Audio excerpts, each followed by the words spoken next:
Kelas 4 tahun saya berlatih di tebing terus. Nah, tahun 90 baru ada lomba. Itu tingginya sekitar 350 meter. Itu seorang diri. Tahun 92 itu udah ada federasi panjat tebing. Wah, manjat itu nggak pakai tali. Pokoknya wush. Setelah kejadian Bang Norman di Akonka gua, kita ini saya naik. Rata-rata kalau berapa kali kejadian, yang cewek selalu ketemu dan hidup. Naik gunung itu nggak mahal, ya kan? Yang mahal itu lifestyle gunungnya.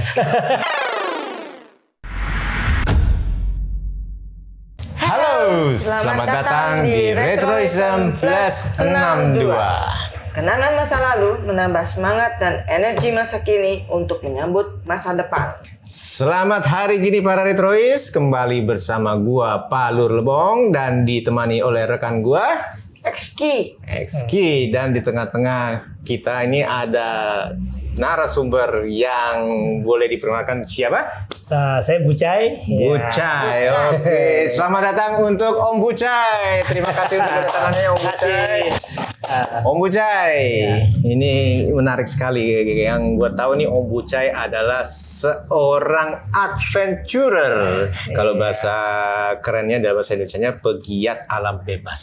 Ya. Betul seperti itu, bukan petualang lagi ya. Itu ada petualang. Oke, Om Bucai, seorang adventurer. Berarti itu berkaitan dengan alam bebas kayak panjat tebing segala macam. Tapi gue sebelum ke arah situ gue mau tanya, waktu kecil itu gimana ceritanya kok bisa sampai seneng ke alam bebas waktu dari SD gitu? Jadi pertama ya pasti dulu pramuka lah ya, yang terkenalnya ya. Ya pramuka karena suka camping. Itu SD. Ikut di ada apa? Dari ada masjid, terus ada pramukanya SD itu. Terus masuk ke SMP. SMP ada ekstrakurikuler pramuka. Ikut di situ. Yang lainnya aku nggak ikut, hanya pramuka aja ikut. Ya itu pas 86 ya ke pramuka terus ya ikut kemana lah kegiatan-kegiatannya lah ya. Itu 86 aku ikut klub pecinta alam di luar. Masih SMP tuh, umum lah klub kegiatan alam bebas. Ya udah, ya berkecimpung dari situ. Oh, jadi sebenarnya yang termotivasi itu dari ikut kegiatan pramuka. Tapi kan waktu di SD kan belum kelihatan banget ya. Artinya kan kita tahu waktu di pramuka mungkin kan kita belajar mengenai Morse ya kan. Terus apa lagi tuh yang apa P3K, tali temali, betul. Buat tenda, buat ini apa P3K-nya ya, dilatih semua gitu, morse segala. Itu sampai SMP. Ya, sampai SMP. Tapi SMA udah mulai kelihatan arahnya kemana gitu ya. SMP udah mulai. Oh, SMP udah mulai malah. SMP malahan. SMP udah kelas 2 saya udah ikut pecinta alam. Kegiatan alam bebas. Ya, dan di dalam kegiatan pramuka itu memang ada. Ada semua di kegiatan alam bebas itu. Ya kan udah dasarnya udah punya. Pasang tenda alam diajarin di pramuka. Terus pasang tandu di waktu kita sebelum masuk kegiatan alam bebas, dasarnya di pramuka semua kita ada pelajarin. Jadi pas masuk ke kegiatan alam bebas klub, kita udah punya semua itu ilmu-ilmu dasarnya. Jadi waktu itu saya masuk klub pecinta alam. Terus itu dididik di Rindam Jaya, di bawah Kodam Jaya itu. Nah itu selama 2 minggu di Gojlok. Ya pemuda ya, sama kayak tentara ya. Pagi bangun lari-lari, hampir semi militer lah gitu. Halang rintang tiap pagi, terus sore halang rintang lagi. Ya pokoknya hampir dilatih disiplin lah kayak tentara gitu. Nah, terus selama 2 minggu sama dilatih tentang mendaki gunung, panjat tebing, ya seperti itu. Di sana itu. Nah, setelah 2 minggu di sana, kita harus diarahkan lagi ke Markas Komando Pasukan Katak TNI AL. Itu masih SMP itu? Iya masih SMP. Tapi karena badan saya udah gak kelihatan SMP jadinya ya. Dan fisiknya nomor 1 larinya deh.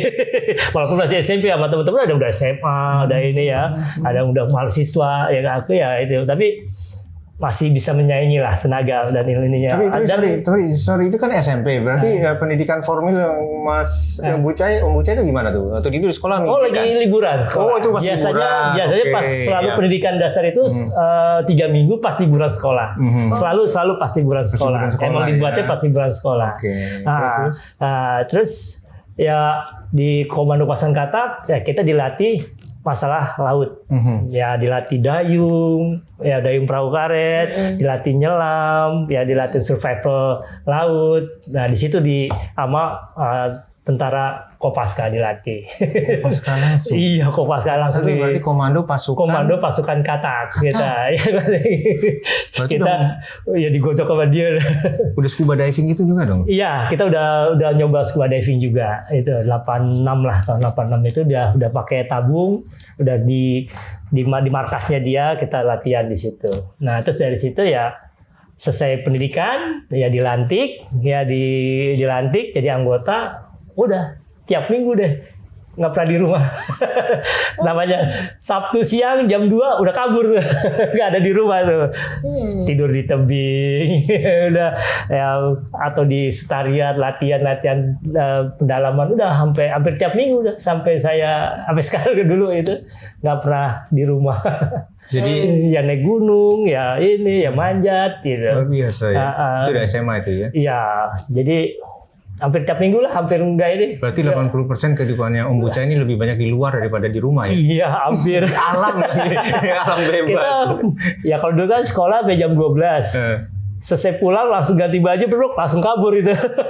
Langsung kabur ke tebing, langsung ke Gunung Gede. Ya pokoknya udah nih. Bokap nyokap juga udah biasa nih. Paling anak gua kemana? Udah karena gitu udah dilatih jadi percaya, maksudnya udah dilatih sama tentara, sama pasukan katak udah dilatih, jadinya orang tua, udah punya skill gitu, jadinya nggak takut lagi. Paling nggak ini ya. Udah nggak khawatir. Nggak mengkhawatirkan. Iya, gitu. Persiapannya ada. Persiapannya ya, makanya ya sekarang gini ya harus ya anak-anaknya gitu. Eski mau tanya. Terus ya, tadi ngobrol-ngobrol mengenai klub pencinta alam. Awalnya itu emang menjadi pencinta alam biasa, terus kemudian mengkhususkan diri kemana? Ya, panjat tebing itu. Ya karena punya waktunya hanya pertama punya waktunya hanya Sabtu Minggu, hanya di Sabtu Minggu aja. Terus yang bisa pulang pergi di panjat tebing. Jadi aku fokusnya ke panjat tebing karena waktunya ya. Tapi ya Senin Rabunya tetap ikut diving, latihan di kolam, tapi nggak karena kan kita ada di klub saya itu punya program Sabtu ke gunung, Seninnya latihan diving di kolam, sama Rabu ya udah, Kamis Jumatnya itu sama ini lari di Senayan. Ya, itu tiap hari tuh sore jalan terus itu, pergi terus itu, jadi kegiatannya ada terus gitu. Itu pas selesai gitu ya? Iya, pas sudah selesai, saya tiap minggu latihan di tebing, terus Seninnya saya latihan renang, diving di kolam renang ya. Dulu di Cikini kita latihan renang, latihan alat-alat scuba. Tapi lebih fokus ke panjat tebing karena kalau ke laut ya dulu kan masih SMP kan, masih ini modalnya nggak ada, terus juga perginya kan lama kalau ke laut. Nah, kalau ke tebing kan cuma berangkat pagi pulang sore gitu, atau berangkat malam minggu pulang minggunya, seperti itu. Emang kalau tebing di mana itu? Saya dulu di tebing di Cibinong, Kelapa Nunggal ya. Kalau dari sini Jakarta paling 2 jam, sejam lah naik motor. Nah deket lah tempatnya. Ya. Dulu naik motor apa? Dulu naik bus dulu. Naik bus dulu. Apa gimana? Ya janjian di tebing. Oh gitu. Jadi kita janjian di tebing, ketemu di tebing semua gitu. Itu SMP, SMA juga masih begitu? Masih seperti itu. Itu nggak pernah pacaran dong itu dulu? Nah, ya. Sabtu Minggu di pacaran di tebing ya. Yang bener Mas. Pacaran tebing aja, pacaran tebing romantis juga ya. Pacaran tebing. Gitu ya. Pacaran tebing, kapur dan ini batu-batu banyak. Tapi kan peminatnya nggak hanya laki kan, pasti ada yang perempuan juga ya. Ada gitu, ya? Tapi ya lebih banyak nggak? Banyakan cowoknya. Banyakan cowoknya. Ceweknya dulu. Cowoknya sih ya, ceweknya nggak terlalu banyak lah. Ada tapi ya nggak terlalu sering gitu. Tapi yang rata-rata ini cowok semua yang datang latihan. Gitu. Udah mulai ikut-ikut kejuaraan. Maksudnya ada kejuaraan nggak? Itu kejuaraan panjat tebing itu tahun 90. Jadi setelah 4 tahun saya berlatih di tebing terus, nah tahun 90 baru ada lomba panjat tebing buatan. di Jakarta. Jadi saya udah latihan 4 tahun, udah fisiknya, udah badannya udah kencang-kencang semua. Baru tahun 90 ada lomba panjat tebing pertama kali itu di Trisakti ya, ada Itu tebing buatan ya. tebing buatan pakai triplek dulu, masih pakai triplek. Itu gimana sih perhitungannya? Waktu itu tinggi, kecepatan. jadi karena dulu masih pertama kali ada lomba masih peraturan masih belum bener-bener kan. Jadi hanya tertinggi yang siapa yang tertinggi dia menang. Jadi dulu masih jadi tingkat kesulitan namanya. Jadi yang tertinggi dia menang. Kemudian saya waktu itu masih SMA kelas 2. Ya kan, ya udah lawan-lawannya ya senior dari Bandung, dari yang bodohnya kenceng yang udah mahasiswa lawannya. Ya kita masih SMA, masih pakai abu-abu datang gitu ya. Ya teman-teman yang udah mahasiswa ya udah. Ya taunya saya bisa dijuara. Juara mana? Juara 1. Itu pertama lalu lama, dan hadiahnya itu cuma kecil, hanya sabuk pengaman aja. Iya, belum ada nominal. Tapi di situ ada satu kebanggaan sendiri, bisa ngalahin senior kan? Itu yang bisa ngalahin. Ya dulu kan Natabone pemanjat jago-jagonya kan orang Bandung, ya kan. Wah, ini kan kita Jakarta tuh nggak ini. Terus anak SMA bisa ngalahin jago-jagonya. Ya kan satu kebanggaan anak SMA bisa ngalahin. Betul. Iya, itu. Ya udah mulai dari situ ya udah. Ya naik turun terus tuh, juara 1, juara 2, 1, 2, 1. Di kejuaraan yang sama itu juga? Juara panjat tebing buatan. Enggak, maksudnya itu tiap tahun memang diadain gitu. Oh, hampir tiap minggu. Tiap minggu diadain. Atau 90, 91, 92 itu hampir tiap minggu ada lomba itu. Ya di macam-macam, ada di Trisakti, di Pancasila, di kampus-kampus lah itu. Hampir tiap minggu ada lomba itu. Oh, berarti juga maksudnya Om Bu Cai ini juga nyari-nyari hunting untuk lomba di mana gitu ya? Pasti ada lah. Pasti gitu ya? Pasti ada ini. Jadi hampir tiap minggu ikut lomba itu. Ya udah yang hampir ya lumayan lah, juara 1, 2 pernah juga nggak juara gitu kan.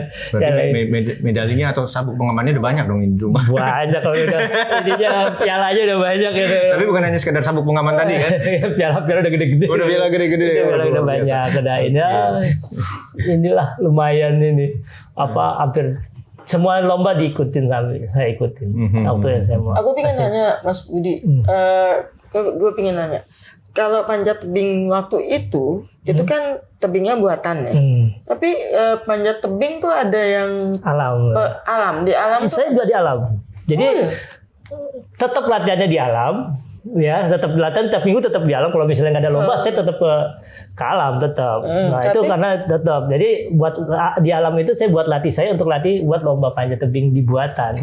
Nah, jadi walaupun kita ada, karena kan tahun 90 cuma satu wall climbing di Indonesia, hanya di Menpora doang, nggak ada lagi. Oh gitu. Tapi nggak pernah ada perlombaan yang langsung di alamnya. Belum di ada. tebing itu. Belum ada. Sampai sekarang belum ada. Sempat mau buat tapi ya nggak jadi. Walaupun juga. Sebenarnya ada di luar juga ada gitu. Ya tapi ya nggak terlalu populer. Malah populer yang pakai itu ya. Iya, kalau di alam hanya untuk adventure-nya aja, untuk ini doang. Tetap kalau alam juga saya juga tahun 90 juga masih SMA itu saya mecahin rekor Indonesia. Iya, mecahin rekor Indonesia. Saya manjat tebing Parang itu tingginya sekitar 350 meter. Itu seorang diri. Jadi sendiri. Kalau manjat tebing beneran, manjat tebing kalau ini biasanya kan berdua, berempat, bertiga gitu kan. Yang masang, terus ada yang bersihin, ada yang masang, ada yang bersihin. Nah ini enggak, saya masang, turun lagi, naik lagi, pasang lagi selama 8 hari 7 malam. Hah? 8 hari 7 malam? Iya, jadi tebingnya itu 350 meter, saya pagi naik, tidur. Naik lagi pagi cuma dapat 20 meter, tidur lagi, ya tergantung jalurnya. Itu SMA pas naik-naikan kelas 3. Nah, jadi ya termuda, ya kita juga sebenarnya bukan mengucapkan rekor, sebenarnya iseng aja gitu. Udah sering ke tebing Parang nih, apa yang aneh ya gitu ya. Pertamanya nggak mau lihat, nggak tahu. Pas sudah buat, saya nulis di media-media kan, saya nulis, terus ada wawancara juga, banyak teman-teman adventure yang jadi wartawan, ya nulis ya. Rupanya saya orang pertama Indonesia yang manjat tebing benar tinggi ya solo climbing, solo artificial climbing ya. Ya Keren. Jadi jalurnya namanya aku udah buat jalur namanya walet hitam. Jalurnya. Ini tadi gue dengar lu ngomong masalah nulis-nulis. Ya. Padahal lu kan pemanjat tebing. Iya. Ini nulis-nulis pasti ada bakat tertentu dari mana atau ada sekolah tertentu dari mana nih? Iya. Nulis. Ya pertama ya namanya biasanya zaman SMA saya udah nulis kan. Maksudnya pulang turun gunung, nulis. Taruh di high dulu kan masih ada high ya kan, dapat tulisan buat naik gunung lagi. Oke. Ya. Berarti dibayar. Dapat dibayar. Jadi ya lumayan. Terus di majalah dulu ada majalah tabloid Pramuka ya kan, ada kan tabloid Pramuka dulu. Ya, nulis di tabloid Pramuka lumayan dapat duit ya, dikumpulin buat naik gunung lagi. jadi sebelum kuliah ya udah main ke high, ngobrol, nulis gimana sih cara sih kan gitu. Dan terus kuliah di mana? Ya, kuliah di jurnalistik di ISIP. Nah, ini makanya ketahuan yang ternyata akhirnya dia nulis bisa juga. Nah, jadi bakat yang terpendam ada yang ditulis, kalian manjat tebing ya. Iya, jadi ya rata-rata hampir semua teman-teman yang suka mendaki gunung pasti suka nulis lah ya. Kan pengalaman dia. Oh gitu. Iya, Tapi kalau seorang adventurer itu biasanya emang bawa buku catatan ya? Iya. Kayak logbook gitu, nyatet. Selalu. Kita selalu dari kita waktu masuk pecinta alam udah diajarkan untuk membuat laporan. Setiap ada kegiatan kita naik gunung, kita buat laporan cara membawa, terus dilatih buat laporannya seperti apa, desa di mana, ini di mana. Ya sama kayak jadi itu dasar kayak dasar jurnalistik kan. Terus nanti sudah gitu selesai kita buat laporan ke organisasi kan ya. Saya kan terlatih jadi dikit-dikit. Coba bawa contohnya logbooknya Mas Budi zaman dulu. Ya kan logbooknya kalau sekarang pakai logbook selam. Sekarang nggak punya logbook naik gunung, nggak ada, logbook selam punya. Iya, logbook kerja ketinggian ada sekarang. Kalau naik gunung enggak. Nah, terus masuk kuliah. Iya. Terus ngapain aja nih? Masih berkutat sama. Masih jadi atlet kuliah. Sampai jadi atlet nasional lomba-lomba lah sih. Ya sampai berapa tahun jadi jadi atlet, jadi manjat tebing, ya naik gunung, ya sempatlah naik itu. Jadi selama kuliahnya gitu. Terus mendirikan ini juga, organisasi di kuliah dulu ya buat klub di kampus ya namanya Katerva ya, kita buat klub di kampus ya, saya pendirinya gitu. Ya karena lihat banyak teman-teman yang seangkatan saya atau di bawah di atas ini, ayo dong buat klub dong, kita nggak punya nih ya udah, maka saya jadi motornya gitu.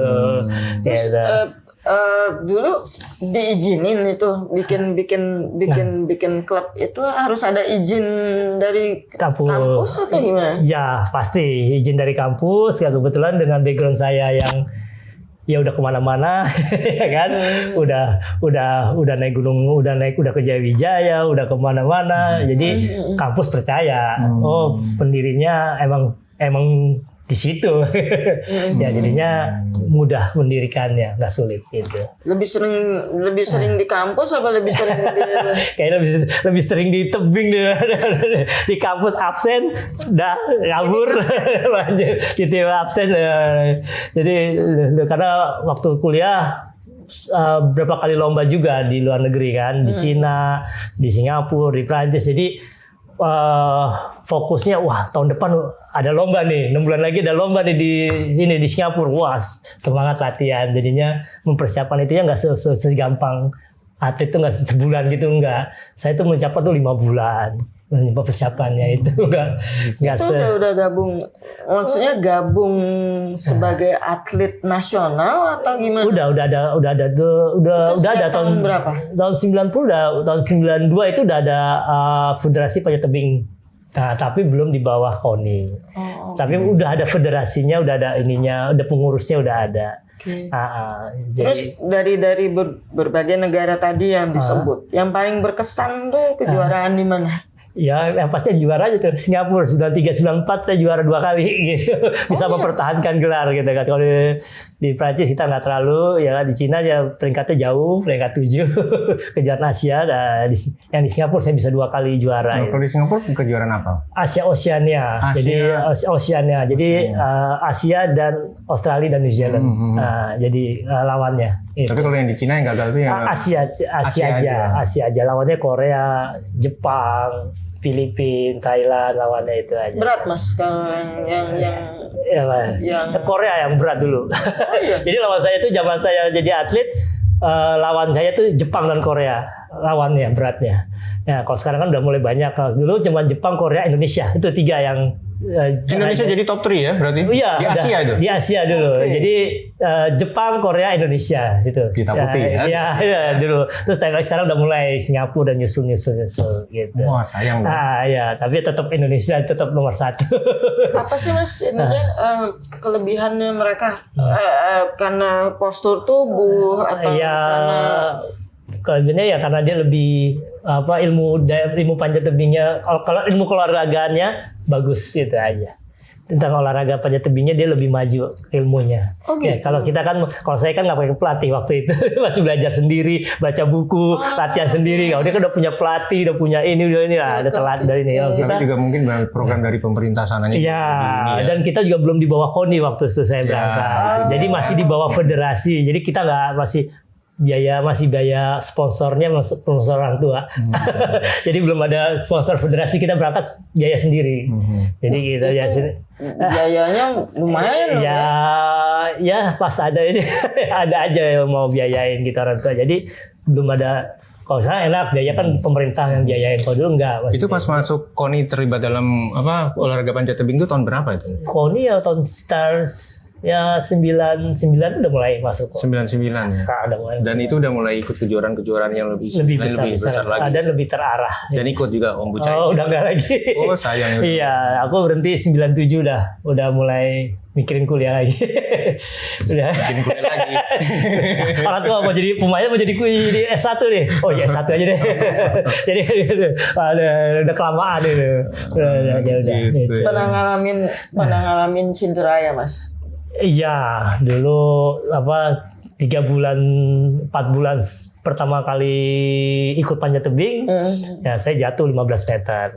Karena nggak pakai tali, panjatnya nekat gara-gara nonton film. Jadi malamnya itu nonton filmnya Patrick Etlinger di Prancis nggak pakai tali kan. Wah keren nih, panjat di minggu pagi kita datang kan. Wah panjat itu nggak pakai tali, soalnya 15 meter. Ya udah, dengkul saya ya cedera. Untung badan nggak apa-apa, cuman dengkulnya kan jatuhnya ke semak-semak gitu ya. Ya dengkulnya udah ya 3 bulan lebih lah, 4 bulan. Ke sekolah naik beca dulu, masih naik beca. Ya jadi tiap hari begitu kan. Ya setelah 4 bulan udah bisa lari lagi, langsung kabur lagi ke tebing lagi. Ya kan. Ya sempet sih dikejar sama orang tua, maksudnya sama ibu ya, rombongan bapak ya. Maksudnya ngapain gitu ya. Udah jatuh kemarin ya tapi ya tetap ya nyuri-nyuri inilah. Nyuri-nyuri ini. Nah, ngomong-ngomong tentang yang Mas itu idolain tuh yang panjat tebing tanpa tali pengaman. Mas Budi juga sampai begitu, sampai ke level yang itu. Udah tebingnya itu 15 meter, tebing vertikal ya. Udah bolak-balik, udah sering nggak pakai tali gitu ya, turun belakang naik gitu. Lagi sial aja.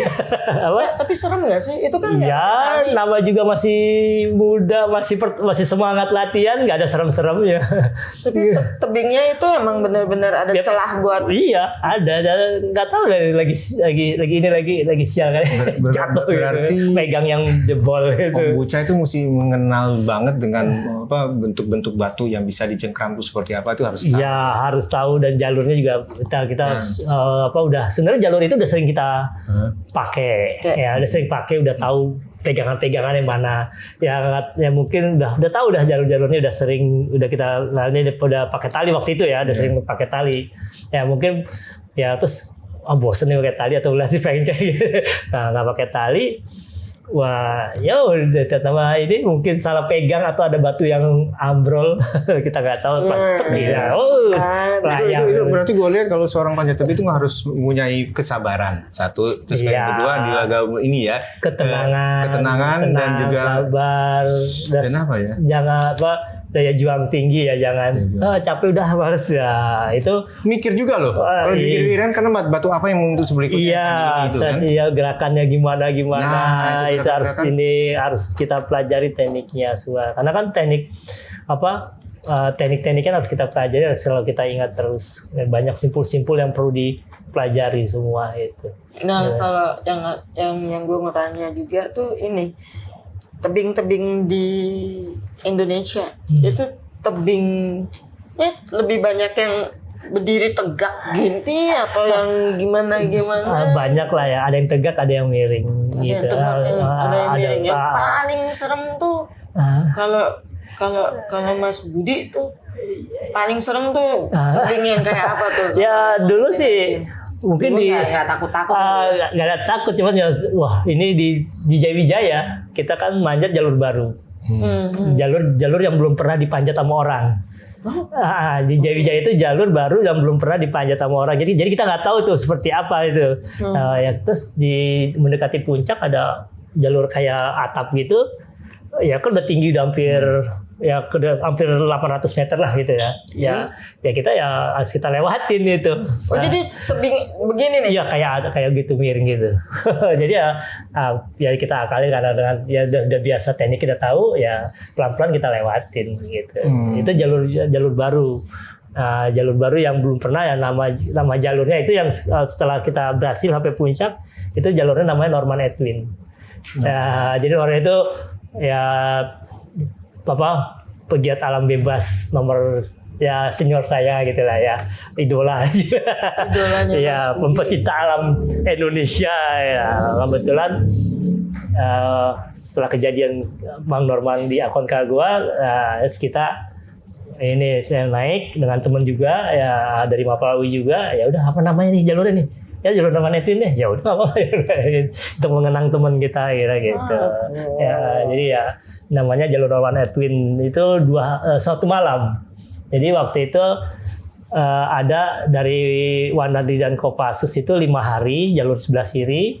Nah terus kita berdua, berapa orang lah jaraknya, terus kita berdua sikat lagi jalur baru hanya 2 hari, jadi dipersempit lagi jadi 2 hari. Itu ya coba berdua tapi ya udah ini ya lebih ya itu rekor juga tuh. Jadi ya lumayan 2 rekor saya punya di dunia adventure ya kan ya, solo climbing sama buat jalur di Kartens gitu. Jadi mau nanya. Mulai nanya. Mas Bucai tadi kan beberapa kali disebut jalur baru, terus memberi nama, ya kan? Itu untuk record itu di siapa yang megang itu? Maksudnya bisa tahu ini jalurnya Norman Edwin yang dijalani oleh ABC. Ya kalau gitu biasanya kita biasanya pecinta alam itu selesai kita nulis di majalah ya kan, nah terus ya namanya komunitas kecil ya kan, itu kita ngobrol-ngobrol ya, oh ya ini belum pernah dibuat jalurnya ini oh yang buat ini, nah terus nanti kita kebetulan waktu 92 itu udah ada federasi panjat tebing. Jadi semua sejarah panjat tebing terrecord semua di kantor Federasi Panjat Tebing. Jalur-jalur itu. Iya, kalau di sekarang ya sampai sekarang udah ada sejarah panjat tebing Indonesia ya, muncul itu jalur Norman Edwin. Itu ada di Google-nya ya itu. Di tebingnya itu ada plakat. Oh enggak kita buat, cuman report aja hasil report. Tapi guide lokal setempat tahu bahwa ini jalur gitu, jalur siapa. Iya, kalau dia baca bukunya tahu dia jadi. Oh gitu. Itu lengkap dengan jalurnya. Ada. Mapnya itu termasuk. Ada itu. Nah, itunya dibuat mungkin di Google-nya Federasi di website Federasi Panjat Tebing mungkin ada itu dibuat. Biasanya ada selalu lengkap ya. Untuk panjat tebing sendiri siapa sih mempopulerkan pertama kali di Indonesia? Di Indonesia itu Kang Hari dari Bandung. Oh gitu. Dari Skyger. Jadi mempopulernya dari Skyger, Kang Hari itu yang mempopuler pertama panjat tebing. Masih ada sekarang. Masih ada orangnya. Pas sekarang panjat tebing kan prestasi kan. Oh iya, dulu ini dedengkotnya panjat tebing Indonesia ya Kang Hari. masih aktif juga ngumpul-ngumpul di panjat tebing. Ajak dong ngobrol di sini. Boleh, tinggal kontaknya pasti datang. Kang Hari. Nah, sekarang nih balik nih, aku mau nanya Mas Budi, sorry aku memanggilnya Mas Budi. Bucai itu mengenai ini ya, mengenai pencinta alam. Ya, kalau anak-anak dulu sering ada anak hilang lah di gunung, yang nggak tahu lah gimana tiba-tiba bisa lost gitu, bisa gimana. Gue mau tahu. Benar nggak sih kalau kita mau naik gunung, itu kita mesti kayak ada unggah-ungguhnya, minta izin gitu sama yang gunung angker lah, yang ini. Kalau naik gunung ya karena sering baca cerita-cerita ya udah gitu kan. Apa ya? Benar nggak kayak gitu kita harus harus ya ada juga yang benar, ada yang juga, tapi kalau saya sih percaya aja. Kalaupun saya misalnya mau naik gunung terus ada penduduk lokal situ bilang, Pak mau naik gunung ini harus ada saji-saji, ya kan? Ya kita turutin, percaya aja. Kalau misalnya ya udah silakan naik langsung, ya naikin aja langsung gitu. Jadi nggak ada ini. Tetap harus ini ya, hormati budaya lokalnya. Iya, ikuti adat istiadat situ, namanya kita bertamu. Itu namanya bertamu ya harus ikutin. Kalau nggak ada ya tinggal assalamualaikum, ya udah jalan. Nah kalau misalnya nih, kayak misalnya ada anak gunung hilang gitu, terus ada yang bilang lagi disembunyiin sama gue, tuh benar nggak sih? Ya belum ketemu aja kali, jadi bilang itu kan sardukun. Sarkun ya biasa lah, kalau orang hilang biasanya selalu ada dukun-dukun yang main lah. Ya pasti dukun, udah sih nanti ketemu ya, belum ketemu orang kita masih nyari-nyari ya kan. Ya sebenarnya emang karena dia mungkin masih bergerak, kita nyari ke sini dia ke sini, kita nyari ke sini dia begini, jadinya nggak ketemu ya. Mungkin apalagi yang hilang laki. Kalau perempuan kalau hilang dia diem, nggak mau ini. Kalau laki hilang, wah saya juga kalau nyasar di gunung saya ini kan, ya tim sare ke sini dia ke sini, dia jadinya nggak ketemu gitu. Oh gitu. Jadinya lebih mudah kalau nyari orang yang perempuan pada cowok kalau ya ini. Dan rata-rata kalau berapa kali kejadian yang cewek selalu ketemu dan hidup. Itu ya, kalau cowok pasti udah meninggal di sungai lah, karena kurang ilmu mendaki gunungnya ya kan, karena kan terus rata-rata meninggal pasti di sungai rata-rata. Jadi ada apa? Ini ada dulu ya, masih sebelum ini. Kalau waktu pecinta alam masuk klub belum dilatih, kalau nyasar di gunung ikutin sungai gitu katanya.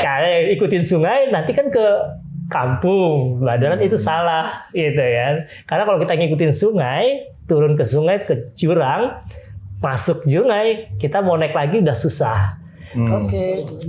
Orang nyari sulit dicarinya. Terus di sungai udaranya lebih dingin daripada di atas. Karena di air terus kan. Karena jadi kalau kita makin dingin, kita daya tahan tubuh kita makin turun, ya bisa terjadi hipotermia, kehilangan panas tubuh. Nah, jadi bahayanya di situ. Ya, jadi dulu aturannya seperti itulah. Tapi sudah kita aku masuk dalam dilatih, baru ada bahwa kalau hilang di gunung itu jangan lari ke sungai, larilah ke punggungan. Gitu. Di punggungan lebih aman, udaranya nggak dingin, ya kan. Terus mudah mencari pertolongan, misalnya dilatihkan tuh teknik-teknik survival, pakai kaca, ada heli atau ada pesawat kita bisa tolong kan kayak seperti itu, atau buat api ya seperti itu. Jadi lebih mudah dicarinya gitu daripada di sungai. Itu salah satu kesalahan dulu sebelum jadi pecinta alam gitu. Nah, terus kalau jadi pencinta alam tuh yang Mas Budi Cai dapetin ya waktu dilatih sama tentara polisi tentara itu. Apa sih yang paling penting dibawa kalau kita jadi seorang adventurer? Ya, kalau saya pelatihan dasar dari naik gunung, yang pasti kita baju hangat, jaket hujan, celana hujan, ya kan, topi rimba, ya ransel, ya kan, ya pasti makanan juga ya. Terus pisau, ya pisau kecil, pisau besar kita bawa pisau Pisau itu. pramuka tuh Ya pisau pramuka yang kecil, yang kumpul, yang aja jari ini, ya itu peralatan dasar ya kan. Sepatu wajib, jangan pakai sendal naik gunung, ya kan. Sekarang kan banyak tuh ada pakai sendal gunung gitu kan. Nah, usahakan pakai sepatu yang benar, terus ya pakai celana yang benar ya, jangan celana jean ya kan, celana panjang yang ini yang tipis tapi cepat kering kan, seperti itu. Nah, ya itu yang harus kita bawa itu. Peralatan pencinta gunung, anak gunung tuh mahal nggak sih sebetulnya? Ya dibilang kayak bajunya itu tergantung mereknya.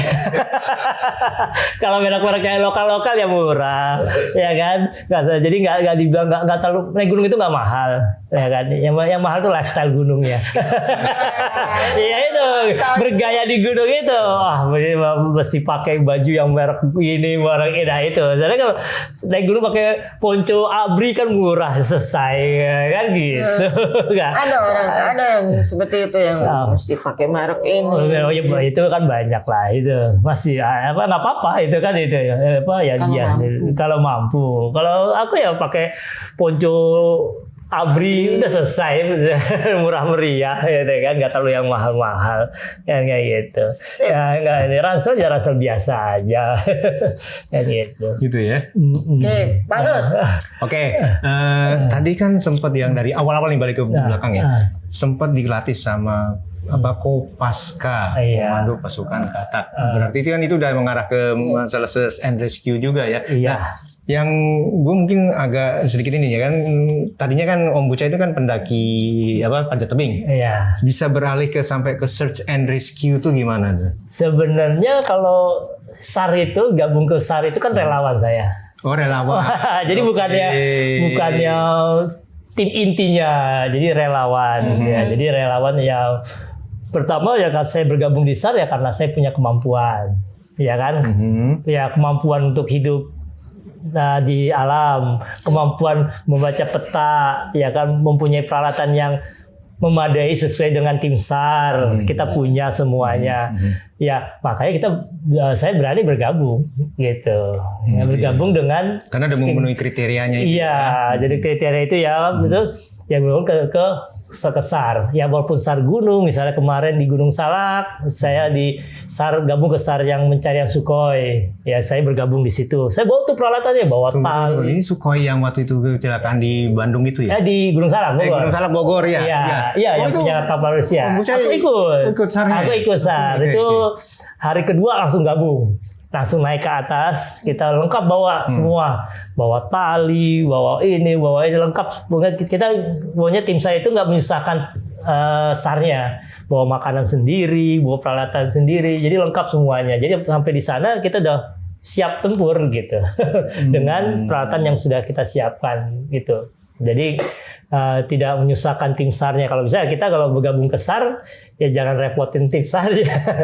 Butuh makanan ngambil ini ya. Kalau bisa dari Jakarta udah bawa makanan sendiri, jadi langsung gabung di atas. Itu ya saya hampir seminggu lebih lah di puncak Gunung Salak ya, bantu-bantu turun ke bawah, ngambilin sisa-sisa dari itu. Banyak mengalami kendala nggak tapi waktu di situ? Ya kendalanya medannya ini terjal. Medannya terjal. Tapi kalau udah dipasangin tali, jadi lebih sedikit mudah. Jadi kita turun pakai tali. Ya kemudian waktu itu saya diperintahkan sama komandan SAR yang di gunung di puncak untuk menemani tim SAR-nya dari Rusia.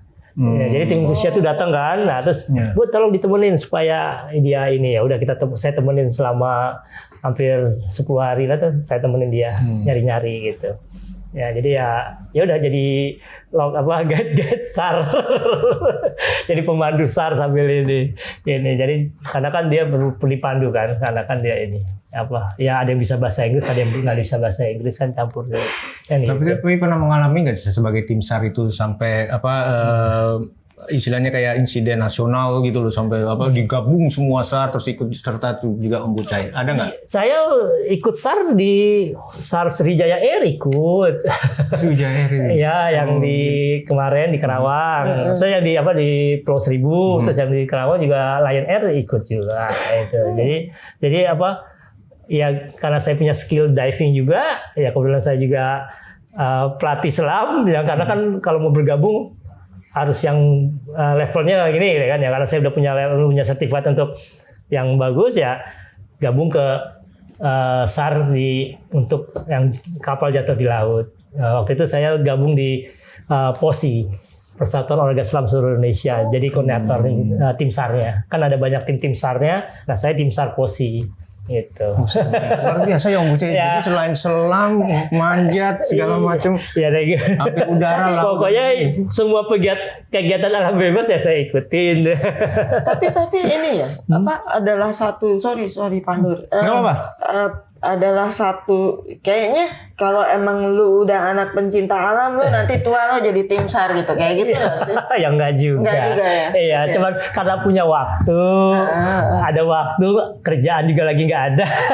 Itu bisa ditinggal, kerjanya ada tapi bisa ditinggal, ya udah saya gabung di tim SAR dan sangat dibutuhkan, ya udah kita gabung di situ. Dan yang pertama ya skillnya kita punya, itu. Kalau kita nggak punya skill, ya kita nggak bisa bergabung, tapi mungkin kan nggak bisa di bidang yang divingnya, mungkin bagian nyiapin peralatan selamnya gitu. Tapi semua tetap bisa bergabung di SAR ya, nggak perlu nggak perlu harus punya skillnya, tapi ya kebetulan saya punya skill yang bagus untuk diving, ya kan sudah saya jadi instruktur sana, jadi instruktur diving, jadinya saya bisa langsung ikut terjun ke lapangan. Kalau yang mungkin yang masih baru-baru penyelam mungkin masih di atas dulu deh gitu ya, nyiapin tabung, bantu yang nyelam itu. Jadi tetap semua level bisa bergabung di SAR. Ya, tapi mungkin tinggal masuk kemana nih gitu. Bergabung. Mas Budi sendiri memang sekarang memang akhirnya ngapain tuh? Ya hobi jadi kerjaan. Hobi jadi kerjaan nih. Okay. Dulu hobinya naik gunung, panjat tebing. Naik gunung saya jadi pemandu wisata, bawa bule-bule ke Jayawijaya. Bawa ya bos-bos Jakarta, ya kan kayak Pak Anindya Bakri, aku naik gunung bareng gitu kan. Terus panjat tebing, ya bersih gedung, ya kan, bersih kaca gedung, kan hobi.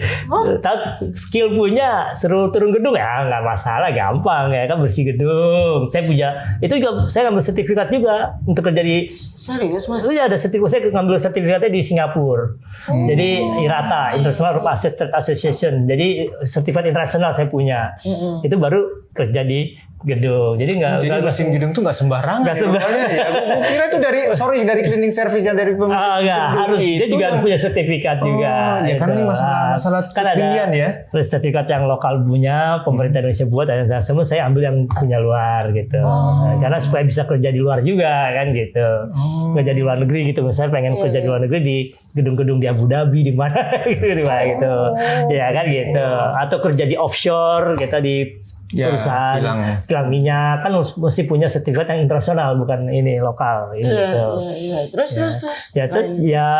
kalau hobi diving tadinya cuma hobi-hobi doang, sekarang jadi pemandu, jadi pelatih, ya kan, buka sekolah diving, sekolah diving. Ya saya buka sekolah diving di kolam Rindam Jaya. Jadi kembali lagi ke asal.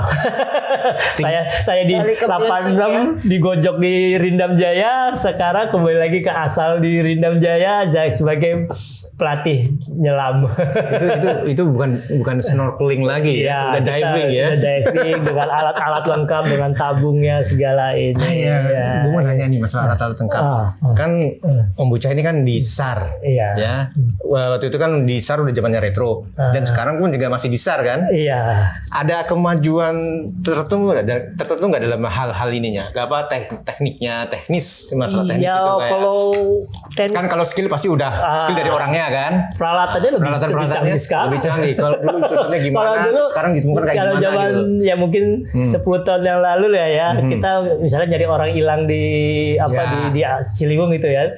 Kita kan nggak tahu itu di posisi mana, ya kan ininya kan nggak bisa ngeliat gitu kan. Karena sekarang udah ada sonar. Jadi udah ada kayak sonar. Jadi kita bisa tahu tuh posisi orangnya di mana gitu. Nah, kemarin baru dicoba tes sonar untuk mencari orang gitu kan. Itu ada tuh sonar yang bisa mobile sonar ya. Mobile sonar tuh udah ada gitu. Dan itu membantu sekali ya. Itu ketepatan posisi bisa tepat benar itu. Terus dulu kita diving nggak bisa ngobrol. Nggak bisa ngobrol kan? Benar, karena gigit kan? Gigit kan? Nah, sekarang udah bisa ngobrol pakai full face, ada speakernya, bisa ada HT-nya. Jadi bisa dengerin musik juga. Udah kan kalau di atasnya pakai ini musik kita pencet ya, jadi bisa ya? Bisa kan gitu. Jadi sesama sekarang udah kita nyari kayak kemarin waktu saya ikut SAR mobil kapal polisi yang di Batam, saya kan ikut gabung juga, gabung di waktu itu ada kapal polisi pesawat polisi jatuh di Batam, saya gabung di situ, ya kan pakai full face sama temen ngobrol, kan ada sambil nyari itu sama atas yang di kapal bisa ngobrol juga posisinya di mana ini, jadinya udah makin ini. Dan itu lebih sangat memudahkan untuk pencarian ya. Memudahkan pencarian dan koordinasi juga. Koordinasi juga. Misalnya kita ada apa-apa di bawah atau kira-kira seperti apa, kita bisa mengkoordinasikan di atas, terus di atas bisa cepat turun membawa sesuatu yang bisa dibutuhkan di bawah kan gitu. Jadinya lebih cepat ininya teknologinya gitu kan ininya. Nah, ini udah enak sekarang. Kalau dulu kan cuma pakai nggak bisa ngobrol, cuma pakai isyarat doang. gitu. Nah, sekarang nggak perlu. Butuh tali, butuh ini, tinggal ngobrol aja. Ya nggak perlu pakai isyarat lagi udah sekarang. Itu kan dalam konteks SAR ya, Mas Bucai. Kalau dalam konteks keasikan, rekreasi, adventure. Ada berkurang nggak? Karena zaman dulu kan kalau disambung dengan zaman kalau sekarang lebih tali temali, belajar mencari. Sekarang lebih canggih lagi. Dulu peralatannya mungkin kita bawa naik ransel bisa bawa 30 karena kan ranselnya kita udah berat, tenda kita udah berat. Sekarang udah ultralight. Udah ranselnya udah mulai tipis tapi kuat. Tendanya bahannya tipis-tipis. Fibernya bahan fiber kuat tapi kekuatannya sama seperti yang berat. Udah enteng lagi. Tadinya 5 kilo tenda sekarang jadi 2 kilo. Jadi lebih enteng lagi. Keasikannya berkurang nggak sebagai seorang adventurer? Sama. Lebih asiknya lebih nggak gitu loh. Kalau hilang sih enggak, lebih asik karena lebih barangnya lebih enteng.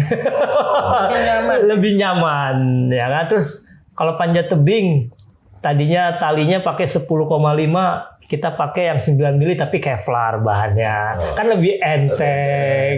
Kalau adventure sama ini. Sama aja. Saya nyambungin tadi panjat tebing. Sorry. Mas Bucai tadi nyebut kan antara mendaki gunung sama panjat tebing kan. Itu pasti ada perbedaan dong. Iya. Ya kita yang muda-muda kayak saya lah sempat ngalamin naik gunung walaupun hilang. Itu ada kasihkan sendiri kan di naik gunung. Mau nyanyi kayak apa kayak rame-rame. Nah saya nggak nemu tuh kasihkan di naik panjat tebing itu apa? Selain kejar prestasi ya? Iya. Kalau saya mulai dari adventure. Jadi bukan kompetisi dulu. Jadi saya tuh 4 tahun nggak kenal kompetisi panjat tebing. Jadi pengennya tuh otaknya saya mau ke Elbrus, saya mau ke El Capitan, gunung yang tingginya 1000 meter. Jadi itu saya manjat ini misalnya 1 jalur udah selesai. Pengen lagi yang challenge-nya lagi, lebih sulit lagi. Tingkatnya lebih naik. Jadi itu ya kalau dulu. Jadi pengen makin hari jalurnya makin yang pengen lebih sulit lagi. Jadi ya ya tantangannya itu kalau di alam panjat tebing ya. Jadi misalnya saya ini jalur ini levelnya level 5-10. Wah, udah luar kepala nih. Harus naik lagi ke 5-11. Cari lagi jalur 5-11 ya. Di Jakarta, Indonesia saya nggak ada jalur 15. Saya berangkat ke Thailand, ke Phuket. Manjat jalur-jalur yang baru dan tingkat kesulitannya lebih tinggi lagi. Sampai ke Thailand saya berangkat panjat tebingnya di Pranang itu. Itu pulau tuh surganya panjat tebing Asia karena tebing semua ada 1000 jalur. Gitu di Thailand itu. Daerah Phuket itu ya. Daerah Phuket itu seminggu, 2 minggu, 3 minggu di situ nggak habis-habis tuh jalur. Jadi makin hari kalau udah selesai satu masih pengen yang lebih naik levelnya, lebih naik daninya. Itu yang kita cari. Pertanyaan lebih lanjut Mas, kalau saya ngelihat dari ceritanya Mas Bucai kan kayaknya akrab dengan tanda kutip kesendirian kan. Panjat tebing tuh sunyi, sepi. Nyelam itu kan sunyi, sepi gitu. Cuma satu yang Mas belum mungkin nggak tahu ya. Terjun payung udah? Belum. Itu cuma satu tuh yang Mas belum lakuin. Apa itu dicari? Selain tentunya hobi ya. Tapi sebenarnya bukan ini ya, bukan kesendirian ya. Kayak saya solo climbing Parang itu kan. Itu ya pertama ya santai, enak gitu sendiri, manjat sendiri, melalui sendiri gitu, menikmati ini kesendirian ya. Kesendiriannya tuh tekniknya, ininya, kesabarannya, terus melewati tantangan itu yang jadi kalau udah ini tantangan susah banget nih, tapi kalau udah bisa cek lewat, wah itu udah kebanggaan dalam hati. Jadi kalau di tebing itu nggak bisa kalau panjat tebing lomba kan ada ininya, nilai price-nya. Kalau di alam, di sini yang bangga. Kepuasan diri sendiri. Wah, gue bisa lewat. Udah selesai, pulang, kembali lagi belajar. Jadi itu tantangannya. Sampai sekarang pun juga begitu. Misalnya itu bisa lewatin ini, wah udah selesai di alam, ya udah kembali lagi. Besoknya ya santai lagi. Nah, tapi untuk melewati itu butuh persiapan yang lama, itulah yang menjadi. Kayak naik gunung, di atas sih biasa aja, ya kan? Buat Mas Bucai biasa. Sampai di atas biasa aja, tapi mencapai itu yang seru. Prosesnya itu yang seru, ya gitu. Kalau puncaknya selesai udah gitu. Nah, persiapan prosesnya, peralatan, packingnya, ininya, ya kan? Nah itu yang orang mungkin yang seninya di situ lah ya, itunya. Sama saya tertarik tuh yang 8 hari 7 hari 7 malam itu kan. Saya penasaran deh. Pada saat break Mas tuh berhenti di satu titik untuk meneruskan apa yang Mas lakuin sih sebetulnya? Dengerin lagu kah? Kan nggak sebentar kan? Enggak. Selain tidur pasti kan ada pengawas istirahat. Apa yang Mas lakuin? Waktu itu saya masih SMA. Tahun 90. Iya. SMA 90, peralatan hanya peralatan panjat tebing. Nggak punya alat komunikasi. nggak punya dulu, zaman dulu apa ya? Walkman ya, zaman dulu ya. Walkman ya. Dulu kan pakai kaset gitu kan. Belum punya ya kan. Ya belum punya lah kayak gitu-gitu ya. Nggak kepikiran juga gitu kan. Ya. Jadi kita manjat, jam kebetul kita buka tenda, ya udah bengong, nikmatin alam sendiri, liatin bintang-bintang. Terus karena kita nggak punya HT buat di teman-teman yang di bawah, jadi teriak-teriakan dong, iya, oh hidup. jadi yang di bawah, teman-teman yang di bawah itu cuma teriak, udah, oh masih ada, masih hidup berarti. Masih nggak sendiri ya, ada tim pendukung di bawah. Tim yang ya sebenarnya pendukung juga nggak punya apa-apa juga, cuma memantau aja dan memantau juga. Waktu saya udah 4 hari itu juga kan ya berita saya solo cepat tersebar kan. Wih, Budi solo. Teman-teman Bandung ini dong pengen buktiin bener gak solo. Namanya itu kan harus ada, dia pasti bener gak tuh solo anak SMA gitu kan. Yo datang dia, oh iya bener lagi di atas gitu. Jadi malah bagus, oh ada buktinya nanti kan. Oh iya bener sendiri di atas gitu. Ya dan penduduk situ pun Ramai juga datang. Tahu juga kan, penduduk kampungnya sih itu Pak Bucai itu yang naik sendiri itu. Jadi apa berita-berita tuh ya dulu zaman dulu ya seperti itulah ininya apa logbooknya. Nah lanjutannya Mas, di antara kalangan para pencinta pemanjat tebing itu prioritas gengsi itu di mana sih Mas? Kalau Apa aja nih? Misalnya, nih gila nih, ini orang nih gila nih gitu. Apa sih kriteria-nya? Misalnya kalau dia mencapai puncak tertinggi atau buka jalur baru apa nggak tahu? Kalau pertama ya bisa memecahkan memanjat jalur tersulit. Ya gengsi-gengsinya nih kalau di alam ya. Terus membuat jalur baru, ya kan. Terus lalu habis membuat jalur baru manjat tebing yang tinggi. Ya kayak di El Capitan di Amerika kan 1000 meter tebingnya. Wah itu bisa tembusin, wah itu udah kebanggaan hebat gitu kan. Nggak hanya orang Indonesia, seluruh pemanjat dunia gitu kan. Pasti mau itu kan. Nah, terus kalau saya di adventure solo climbing sendiri ya salah satu apa ya kebanggaan itu ya yang jadi yang jadi kebanggaan orang pemanjat tebing gitu. Jadi yang dicari gitu. Itu setelah saya itu juga ngikutin luar negeri. Jadi waktu itu ada pemanjat luar negeri itu dari cewek malahan di Solo. Wah boleh juga deh solo deh pakai solo deh. Saya cari tuh buku-buku caranya gimana kan kita nggak punya buku. Akhirnya ada teman dari Amerika datang ngasih buku solo climbing. Wah pelajarin itu ya. Akhirnya udah ya mulailah itu belajar manjat solo climbing gitu. Nah, ya selama malam itu ya 8 hari malam ya nyantai, ngisi makan apa yang ada kita bawa karena saya bawa semua makanan 8 hari 7 jam tuh nggak ada support. Jadi bawa ransel ada mungkin saat itu ada 2 ransel besar 1, ransel kecil 1. Dua ditarik. Pokoknya tangan langsung bengkak-bengkak. Manjat terus, panas terus gitu. Ya, tapi ya itu pulang ya, wah, se-Indonesia kaget.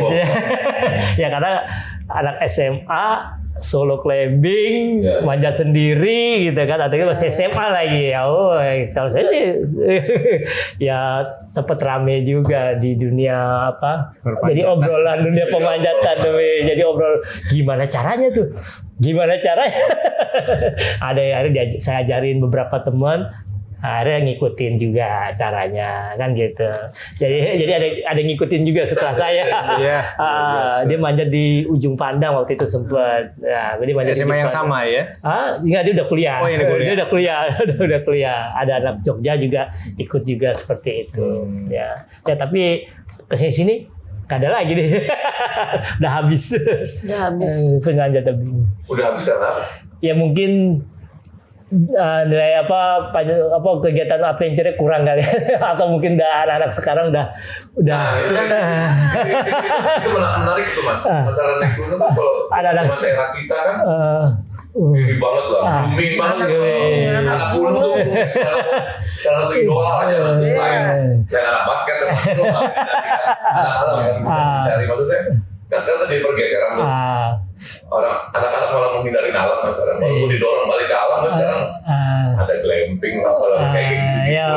Ada pala-pala lah, trupa lah, ya, mapa lah tuh. Ya ada anak sekarang mungkin kayak kalau saya sih masih mungkin karena orang tuanya juga ya nggak mau sengsara seperti ini. Ya makanya nggak mau disusahin gitu ya. Jadi harus yang dikasih yang enak tempatnya, glamping ini sebenarnya jadi ya bukan pergeseran dari pertama juga peralatannya juga sih tersedia di mana-mana. Dulu peralatannya ala kadar ya. Ya kan? Ya, karena ala kadarnya ya udah kita berangkat aja ya. Tapi kalau sekarang kan peralatan udah bagus semua. Terus tenda udah bagus semua jadinya kelihatannya mewah gitu ya. Ya tapi kalau dari segi adventure-nya emang sedikit berkurang dari penurunan dari jumlah orangnya, jumlah jalur yang terbuat ya seperti itu. Jadi ini dan sudah fasilitasnya udah bagus di gunung-gunung. Iya, kayak gunung gede udah dibagusin. Kayak Gunung Salak udah dirapihin. Menantang ya. Jadi gak ada tantangannya udah nggak ada. Jadi emang udah dimanjakan dengan pertama bagus juga karena mengurangi korban, ya kan. Istilahnya ada jalan tol ya di situ ya. Mengurangi nyasar di gunung, mengurangi seperti itu juga. Ada bagusnya berarti juga. Berarti suatu waktu nanti ya gunung ada eskalator ini. Itu gimana tuh? Ya kan? Itu susah itu ya. Karena mau dimanjakan orang kayak kan. Rinjani kan rencana mau kabel car. Oh iya benar. Rencana. Di Selam juga terjadi gitu. Di Selam juga terjadi penurunan atau makin meningkat malah sekarang. Kalau di Selam ya peralatannya makin canggih. Nah, ya, peminatnya kalau di dunia diving ya banyak lah, udah makin banyak ya para orang-orang yang pekerja udah mulai banyak juga. Nah, dan turis juga masih penuh. Yang punya uang. Yang punya uang. Iya. Ini satu lagi nih, anak gunung tuh nggak jauh dari musik. Saya pengen tahu selera musik Mas apa sih kalau naik gunung? Karena nggak jauh dari musik biasanya. Nggak goyang kalau nggak reggae.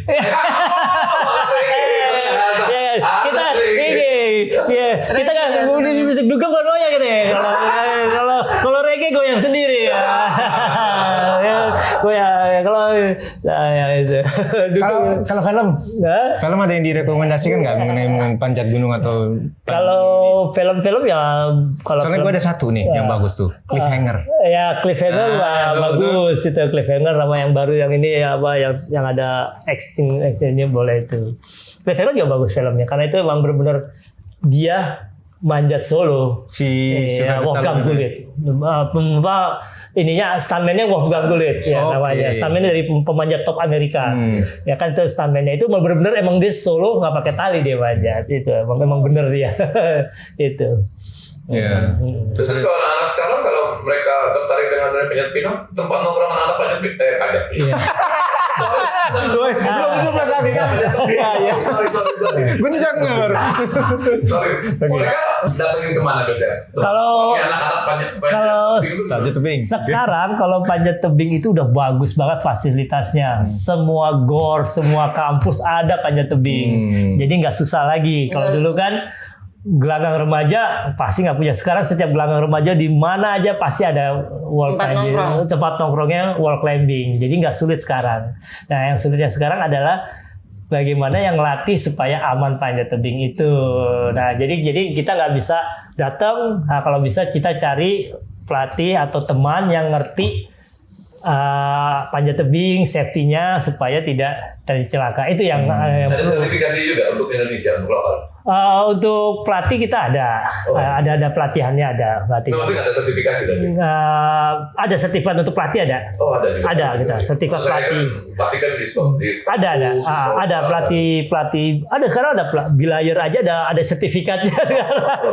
Internasional lagi Pak. Itu sertifikat bilayer internasional ada kita gitu. Jadi udah yang lokalnya ada, internasionalnya ada itu. Mas Budi dulu kalau sesama pemanjat tebing nongkrong di mana Mas? Kalau saya karena kalau di tebing ya sekitar Jakarta ya Cibinong, Citata seperti itu. Itu nggak pernah ngumpul-ngumpul terus ngopi-ngopi di mana? Ya, gitu. Ya di tebing, di bawah tebing.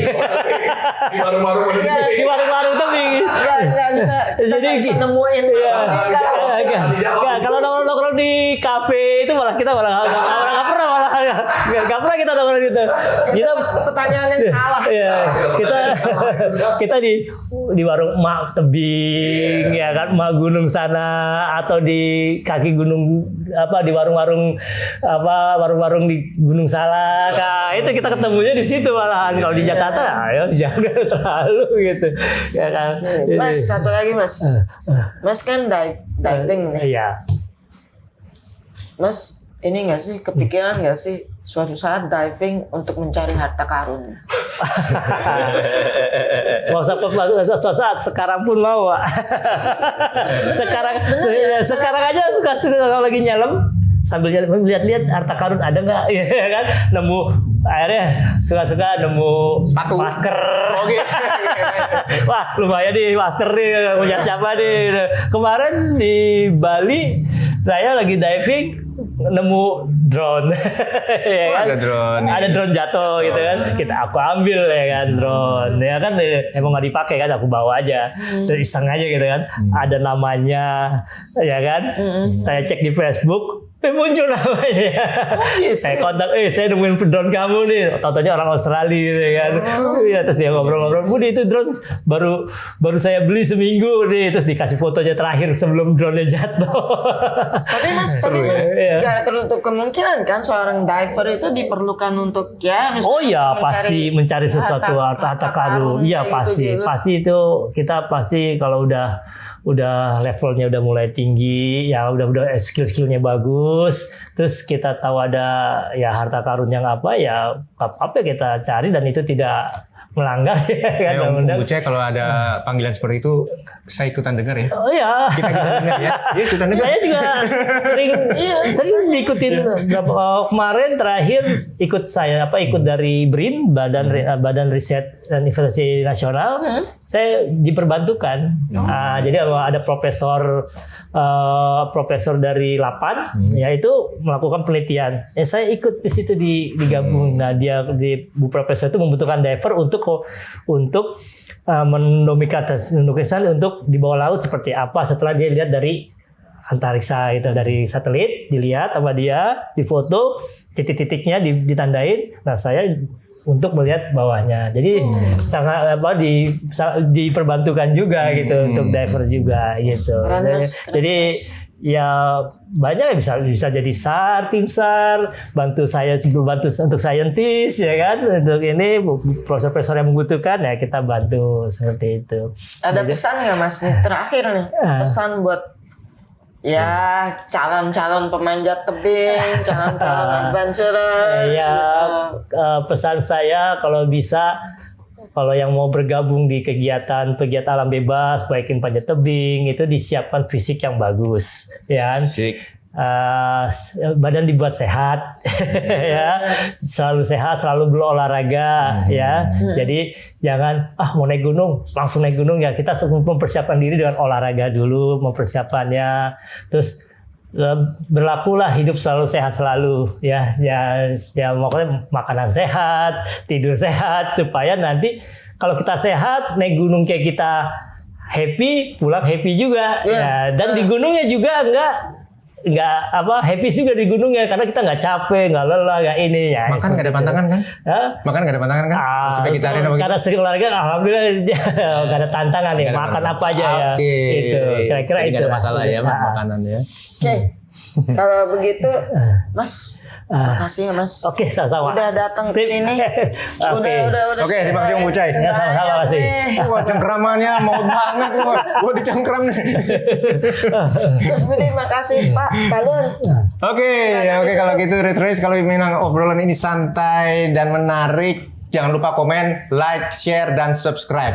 Oke, kalau gitu kita tutup aja. Sampai jumpa di episode mendatang di Retroism Plus 62. Oke, terima kasih. Sampai jumpa. Oke.